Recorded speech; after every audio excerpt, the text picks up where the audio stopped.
Hello friends. इस video में हम आज संध्या प्रकरण का सेकंड टॉपिक सूर्य अर्घ्य तथा गायत्री जप का वर्णन करेंगे। तो सबसे पहले सूर्य अर्घ्य मंत्र ये क्या होते हैं इसके बारे में हम लोग पढ़ते हैं। सूर्यार्घ्य विधि विनियोग को पढ़कर अंजलि से अंगूठे को अलग हटाकर गायत्री मंत्र से सूर्य भगवान को जल से अर्घ्य दें। अर्घ्य में चंदन और फूल मिला लें। सवेरे और दोपहर को एक एड़ी उठाए हुए खड़े होकर अर्घ्य देना चाहिए। सवेरे कुछ झुककर खड़ा हुए और दोपहर को सीधे खड़ा होकर और शाम को बैठकर अर्घ्य दें अर्थात सूर्य को जल दें। सवेरे और शाम को 3-3 अंजलि दें और दोपहर को 1 अंजलि जल दें। सुबह और दोपहर को जल में अंजलि उछालें। याद रखिए, सुबह और दोपहर को जल में अंजलि उछालें और शाम को धोकर स्वच्छ के स्थल पर धीरे से अंजलि दें। अर्थात पहले सुबह और दोपहर वाले में जो जल से हम अंजलि दे रहे हैं, जल गिरा रहे हैं, वो नीचे पात्र में ही गिरा रहे हैं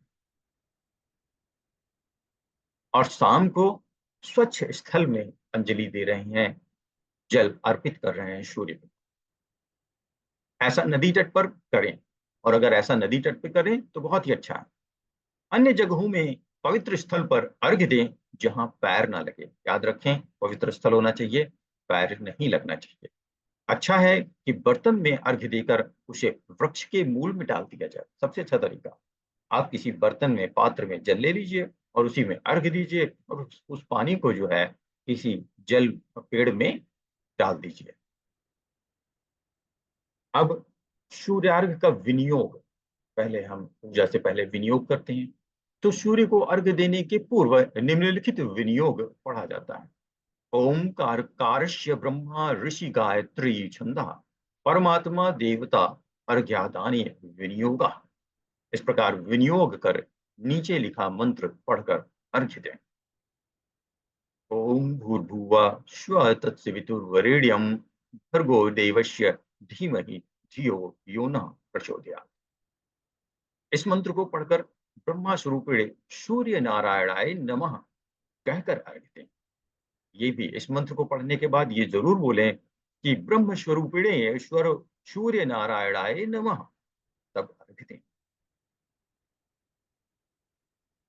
इसी में संध्या प्रकरण का सेकंड टॉपिक के बाद थर्ड टॉपिक है गायत्री जप का विधान। तो ये भी सूर्य मंत्र को ही गायत्री मंत्र कहते हैं। तो गायत्री माँ का जो है, जो जप है, उसका विधान क्या है। सबसे पहले इसमें हम करते हैं षडंग न्यास। 6 अंगों को हम छूते हैं, उनको शुद्ध करते हैं मंत्रोच्चारण के साथ। गायत्री पूजा के पहले, गायत्री मंत्र को बोलने के पहले ये बहुत जरूरी है। तो षडंग न्यास क्या होता है? गायत्री मंत्र के जप के पूर्व षडंग न्यास करने का विधान है। अतः आगे लिखे एक एक मंत्र को बोलते हुए चित्र के अनुसार उन उन अंगों को स्पर्श करें। अब आप यहाँ पे देख सकते हैं, ये चित्र बने हुए हैं, पहला, दूसरा, तीसरा सीक्वेंस में है, सीक्वेंस ब्रेक नहीं होना चाहिए। नंबर 1, ओम हृदयाय नमः।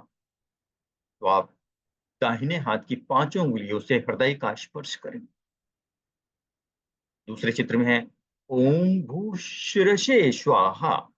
तब आप मस्तक को स्पर्श करें 5 उंगलियों से।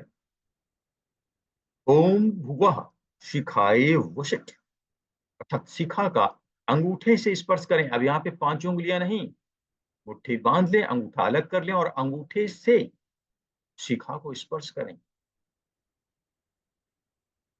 फिर चौथे नंबर पे है ओम श्व कवचाय नमः। इसमें ओम श्व कवचाय हुम भी लिखा है, तो हुम भी बोल सकते हैं। तो दाहिने हाथ की अंगुलियों से बाएं कंधे का और बाएं हाथ की अंगुली से दाएं कंधे का स्पर्श करें।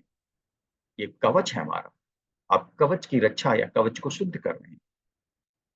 फिर पांचवा है ओम भूर्भुवः स्वः नेत्राभ्याम वॉस्ट, अर्थात अपने दाहिने हाथ की 2 उंगली तर्जनी और मध्यमा से दाहिनी और बाएं आंखों को छुएं नेत्रों का स्पर्श करें, मंत्र बोलते हुए ओम भूर्भुवः स्वः नेत्राभ्याम वौषट। छठा है ओम भूर्भुवः स्वः अस्त्राय फट्।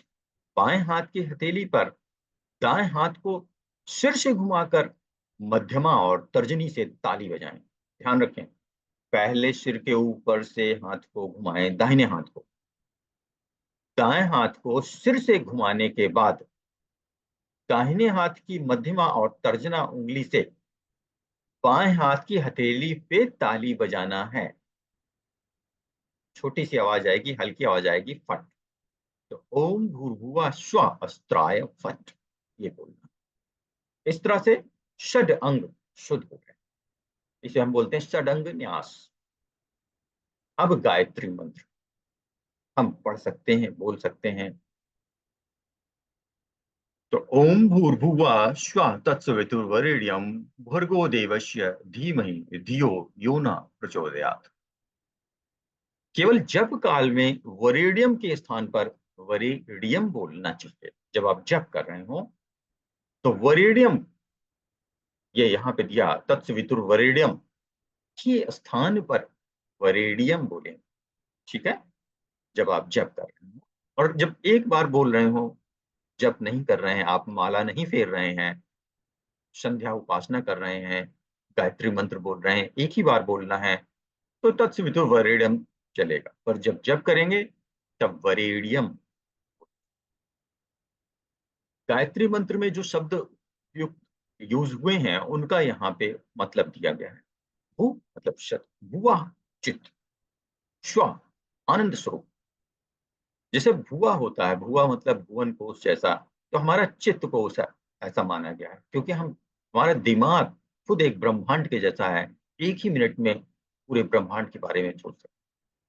तो भू माने सत, भुवा चित्त, स्व आनंद स्वरूप, सवितुः देवस्य सृष्टिकर्ता, प्रकाशमान परमात्मा की।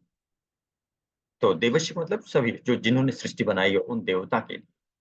तत्वरेण्यम भगवा, उस प्रसिद्ध वर्णीय तेज का हम ध्यान करते हैं।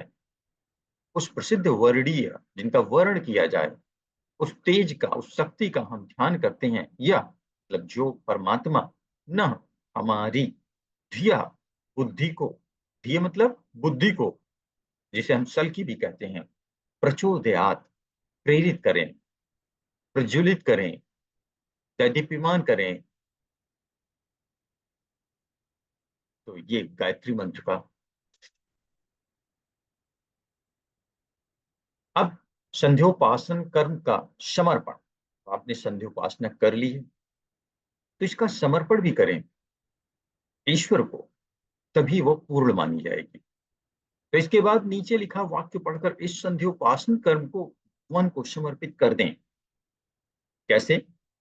अनेन संध्योपासनाख्येन कर्मणा श्री परमेश्वरा प्रियताम नमम। ओम तत्सत श्री ब्रह्मार्पणमस्तु। ओम तत्सत श्री ब्रह्मार्पणमस्तु। मैं ब्रह्मा जी आपको ये संध्या उपासना समर्पित करता हूं। ऐसा करके आप संध्या उपासना पूर्ण करें। धन्यवाद मित्रों, लाइक करें, सब्सक्राइब